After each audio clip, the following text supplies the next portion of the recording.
हरे कृष्णा। तो आज का हमारा विषय है कर्म योग वर्सेस भक्ति योग।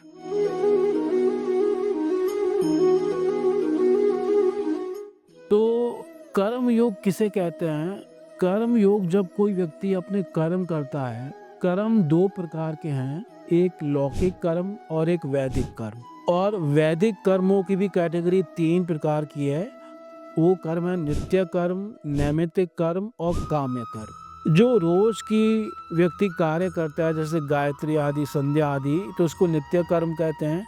और किसी इच्छा के लिए जब कोई व्यक्ति कार्य करता है, जैसे किसी को पुत्र प्राप्ति चाहिए, किसी को स्वर्ग प्राप्ति चाहिए, तो उन कर्मों को काम्य कर्म कहते हैं। कुछ कामना होती है, उसके लिए कर्म करता है। और किसी निमित्त के अवसर पर जब कार्य किए जाते हैं तो नैमित्तिक कर्म होते हैं। जैसे किसी का जन्मदिन हो गया तब वो कुछ दान वगैरह कर रहा है, या पूर्णिमा अमावस्या आ गई तब वो कुछ कार्य कर रहा है, तो उसको नैमित्तिक कर्म कहते हैं।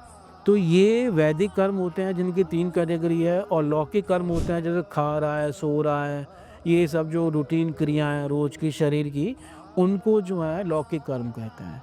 तो ये सारे कर्म जब भगवान को अर्पित होते हैं तब ये कर्म योग बनते हैं।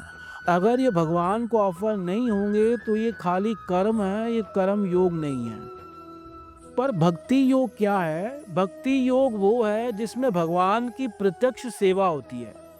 जैसे भगवान के बारे में सुनना, भगवान का कीर्तन करना, भगवान के नामों का जप करना, भगवान का स्मरण करना, भगवान की पूजा करना, ये सब जो भगवान के मंदिर में सफाई वगैरह करना, जो भगवान से संबंधित कार्य हैं, श्रवणम कीर्तनम विष्णु स्मरणम पाद सेवनम अर्चनम वंदनम दास्यम सख्यम आत्मनिवेदनम, ये भक्ति है। तो भक्ति योग क्या है? वो भगवान को समर्पित होती है। पर कर्म योग कब बनता है? जब वो भगवान को ऑफर होता है। और इन दोनों में भक्ति योग ही श्रेष्ठ है, क्योंकि कर्म के अंदर भी जब भक्ति मिलेगी तभी कर्म अपना फल दे पाएगा।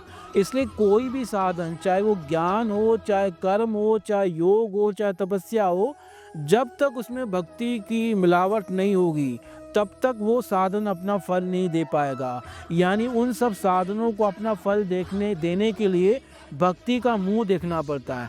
पर भक्ति स्वतंत्र है, वो सबका फल भी दे सकती है और प्लस अपना फल भी दे सकती है।